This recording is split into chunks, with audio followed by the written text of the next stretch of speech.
অন্যান্য মাখলুকের কথা মানতে গিয়ে যদি আল্লাহর হুকুমের পরিপন্থী হয়, এই ক্ষেত্রে ভিন্ন কোনো মাখলুকের আদেশ নিষেধ গ্রহণ করা হারাম।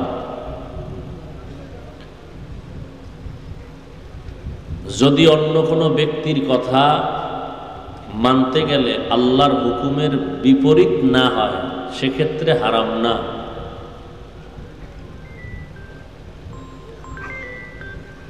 আয়াতের মধ্যে আল্লাহ মানুষ সৃষ্টির রহস্য কি এ বিষয়ে আলোকপাত করেছেন।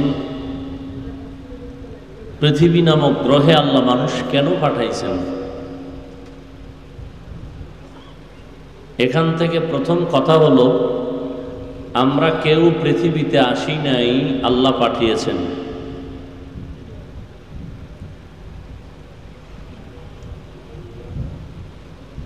আমরা আসছি কেউ, কে পাঠাইছেন? আল্লাহ পাঠাইছেন। আল্লাহ পাক পাঠিয়েছেন, আমরা কেউ আসিনি।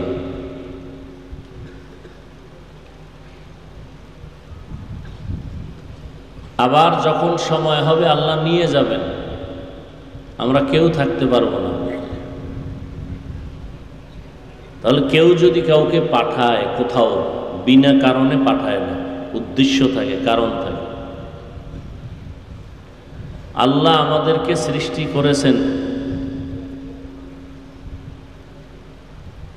আল্লাহ আমাদেরকে আমাদের দরখাস্ত বিহীন পাঠিয়েছেন। আমরা কখনো বলি না আল্লাহ আমাদেরকে মানুষ বানান, পৃথিবীতে পাঠান। আল্লাহ দয়া করে আমাদেরকে সৃষ্টি করেছেন। এর কারণ কি? আমরা অনেকে মনে করি অনর্থক আসছি, চলে যাব, এত টেনশন কিসের? আল্লাহ বলেন, এটা ধারণা কেন করো? আফাহাসিবতুম আন্নামা খালাকনাকুম আবাসাও ওয়া আন্নাকুম ইলাইনা লা তুরজাউন। তোমরা ধারণা করছো আমি তোমাদের অনর্থক সৃষ্টি করেছি, আর তোমরা এটাও ধারণা করছো আর আমার কাছে আসবা না। আমি তোমাদের অনর্থক সৃষ্টিও করি নাই, আমার কাছে আসতেই হবে, পালাবারও কোনো সুযোগ নাই। দুনিয়ার মানুষ যা তৈরি করে তাও তো এখন অনর্থক নাই। একসময় পলিথিনের কোনো দাম ছিল না, আর এখন সে পলিথিন টোকাইয়া পরিচ্ছন্ন অবস্থায় বিক্রি করে ব্যবসার মাধ্যমে সে এখন কোটিপতি। ঢাকার শহরে পলিথিনের ব্যবসা, প্লাস্টিকের ব্যবসা।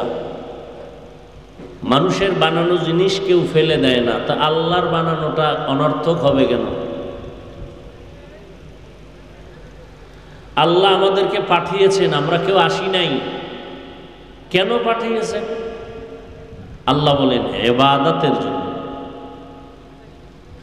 তো ডাইরেক্ট যদি আল্লাহ বলতেন আমি ইবাদতের জন্য পাঠিয়েছি, সহজ। আল্লাহ ডাইরেক্ট এভাবে বলেন না। আল্লাহ প্রথমে বললেন আমি মানুষ জিন সৃষ্টি করিই নাই। হ্যাঁ করেছে, ঘুরাইয়া বললেন কেন? ফিআলুল হাকিম লা ইয়াখলু আনিল হিকমা।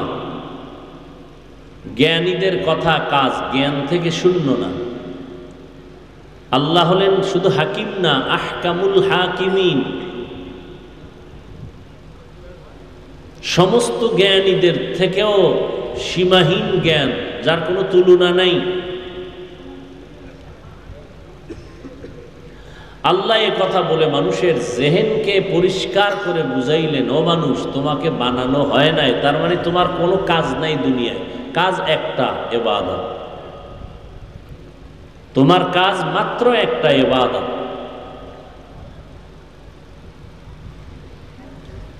ইবাদত মানি আমরা অনেকে মনে করি তসবিহ টানা, জিকির করা, নামাজ পড়া, মসজিদে বসে থাকা, রোজা রাখা। না, এগুলো ইবাদতের অংশ বিশেষ। তো ইবাদত কি? মানুষের জীবনে যা করবে সব ইবাদত। ব্যবসা, চাকরি, ঘুম, খানা দানা, বিবাহ শাদী সব ইবাদত। হাসি দিবেন ইবাদত, কান্না করবেন ইবাদত, ব্যবসা করেন ইবাদত, চাকরি করেন ইবাদত, লেখাপড়া করেন ইবাদত, সব ইবাদত। মনে হয় একটা ইবাদতের চাদরের পুরা পৃথিবীর মানুষকে আল্লাহ আটকায় দিয়েছেন। বাথরুমে যাবেন তাও ইবাদত, তবে বিনা শর্তে না, দুইটা শর্ত আছে। যা করব যা বলবো সব হবে আল্লাহর সন্তুষ্টির জন্য। দ্বিতীয় শর্ত হলো যা করব যা বলবো সব হবে নবীজির তরিকায়। প্রত্যেকটা কাজের একটা নিয়ম আছে না, নিয়ম ছাড়া কোনো কাজ নাই দুনিয়াতে। নিয়ম ছাড়া যখন যা মনে চায় যদি এগুলো করে, আমরা এদেরকে পাগল বলি।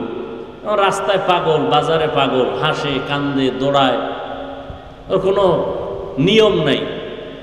মন চাইলো ঘুমাইলো, মন চাইলো হাসলো, কান্না করলো, খাইলো, ঘুমাইলো, এই অবস্থা। এজন্য তারে আমরা পাগল বলি। এর চলাফেরার কোনো টার্গেট নাই। আল্লাহ মানুষ বানাইছেন ইবাদতের টার্গেট নিয়ে। আপনি ইবাদত কেমনে করবেন এটার নিয়ম আছে। একটা প্রতিষ্ঠান নিয়ম ছাড়া চলে না, সরকারি হোক বেসরকারি হোক। একটা পরিবার নিয়ম ছাড়া চললে ওই পরিবার সফল হতে পারে না। একটা প্রতিষ্ঠান নিয়ম শৃঙ্খলার সাথে পরিচালিত না হলে ওই প্রতিষ্ঠান সফল হতে পারে না।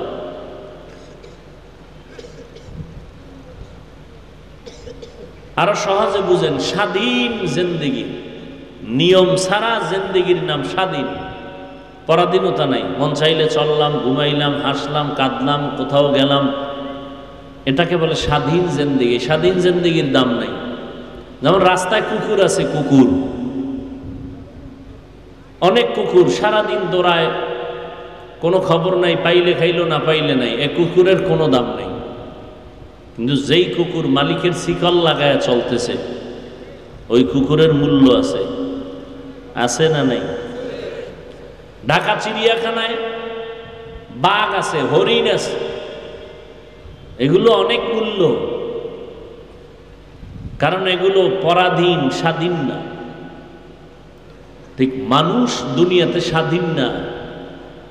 যে স্বাধীনভাবে চলে, আমার কোনো জবাবদিহিতা নাই, মন চাইলে ঘুমাইলাম, মন চাইলে খাইলাম, এই মানুষটার মূল্য আল্লাহর কাছে নাই। যে মালিকের কালেমার রশি গলায় লাগায় নিয়ম অনুযায়ী চলবে, তার মূল্য দিন দিন বাড়তেই থাকবে। আসমান আল্লাহর, জমিন আল্লাহর, পানি বাতাস সব আল্লাহ। মানুষগুলো বানাইছেনও আল্লাহ। এই মানুষগুলো কিভাবে সুস্থ থাকবে, কিভাবে দুনিয়াতে চললে সম্মানের জিন্দেগি পাবে, নিয়মও করেছেন আল্লাহ। থিওরিক্যাল নিয়মের কিতাবের নাম কোরআন, আর নিয়মগুলো ধরে ধরে ধরে ধরে প্র্যাকটিক্যাল শিখাইয়া দিয়েছেন, সেই নিয়মের নাম মুহাম্মদুর রাসূলুল্লাহ। নবীজি বলেন আল্লাহ দুইটা কোরআন দিছেন। কয়টা কোরআন? একটা থিওরিক্যাল কোরআন আর একটা প্র্যাকটিক্যাল কোরআন। থিওরিক্যাল কোরআন এখনো আমাদের হাতে আছে, প্র্যাকটিক্যাল কোরআন মদিনাতুল মুনাওয়ারায় আছে। আম্মা জান আয়েশা রাদিয়াল্লাহু তাআলা আনহা রাসূলের স্ত্রী, যার সাথে 6 বছরে বিবাহের বন্ধন হলো, 9 বছর বয়সে রাসূলের ঘরে আসলেন। আম্মা জানের 18 বছর বয়সে নবী বিদায় নিয়ে চলে গেলেন। হিসাবটা বুঝলে বলেন নবীজির ঘর করলেন কতদিন? আম্মা জান আয়েশা নবীজির ঘর করলেন কতদিন? মাত্র 9 বছর। আমাদের দেশের বোনেরা তো 18 বছরে বিয়েই হয় না। আর আম্মা জানের বিবাহের 6 বছর বয়সে বিয়ে হয়ে গেল, 9 বছরে নবীর ঘরে আসলেন। 18 বছরে নবী দুনিয়ার থেকে চলে গেলেন। 18 বছরের নারী নবীর সোহবত পাইলেন 9 বছর। এর থেকে কি পাইলেন? আম্মা জান আয়েশা রাদিয়াল্লাহু আনহা বলেন, আমি 2000-এর উপরে হাদিসের হাফেজা হয়েছি।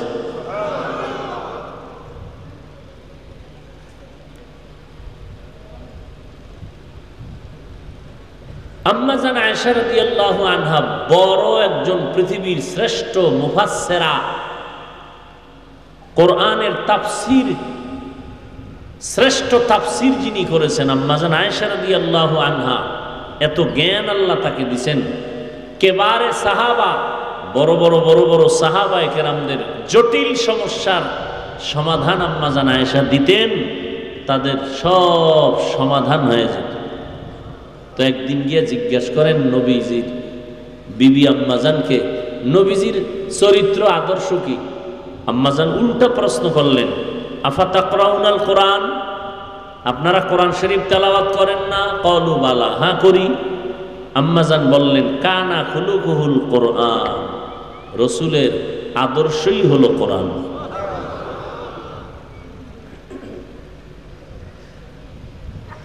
অতএব নিয়ম ছাড়া কিছুই চলে না। মোবাইল চালাবেন, কোন নিয়মে চালাবেন? বানানোওয়ালা ক্যাটালগ দিয়ে দিছে প্যাকেটের মধ্যে, কিভাবে মোবাইলটা চালাইলে সুস্থভাবে চলবে নিয়ম। গাড়িওয়ালা নিয়ম দিছে, তাহলে আল্লাহ মানুষ বানায় কেন নিয়ম দিবেন না? ওই নিয়ম যারা মেনে চলবে তারা দুনিয়াতেও সফল, আখিরাতেও সফল। আর যারা ওই নিয়ম বহির্ভূত চলবে তারা দুনিয়াও ধ্বংস, আখিরাতও তাদের ধ্বংস। আল্লাহ ইবাদতের নিয়ম দিলেন সৃষ্টির শ্রেষ্ঠ এক কিতাব কোরআনের মাধ্যমে। এটা থিওরিক্যাল, প্র্যাকটিক্যাল দিলেন রাহমাতুল লিল আলামিন। নবীর মাধ্যমে কোরআন দিয়া, নবীও নাই, কিয়ামত পর্যন্ত মানুষ কেমনে চলবে একটা প্রেসক্রিপশন তৈরি করে দিলেন। এজন্য নবী বিদায় বেলা বলেন, قال النبي صلى الله عليه وآله وسلم تركت فيكم أمرين لن تضلوا ما تمسكتم بهما কিতাব আল্লাহি ওয়া সুন্নাত রাসূলি। নবী চ্যালেঞ্জ দিলেন, ও উম্মতেরা, আমি বিদায় বেলা দুটো জিনিস তোমাদের মাঝে রেখে যাই। চ্যালেঞ্জ দিয়া গেলাম, যদি আঁকড়াইয়া ধরে রাখতে পারো তোমার জীবনেও দুনিয়ার হায়াতে ঈমান নষ্ট হবে না, লাইনচ্যুত হবে না, পথভ্রষ্ট হবে না। কয় জিনিস? এক নাম্বার, আল্লাহর কোরআন কিতাবটারে আঁকড়াইয়া ধর। দ্বিতীয় হলো আমি নবীজির রেখে যাওয়া সুন্নতের আঁকড়াইয়া ধরো। আল্লাহর কসম, ১৫০০ বছর পর এই জমিনের দিকে তাকায় দেখেন, আজও গোটা দুনিয়ার মধ্যে ইসলামের দুশ্মন কম না বেশি? আওয়াজ দেন, অনেক বেশি। কি? ইহুদিরা ইসলাম চায় না, খ্রিস্টান চায় না, বৌদ্ধরা এক কথায় কেউই চায় না, এমন কি নামদারি মুসলমানেরাও চায় না।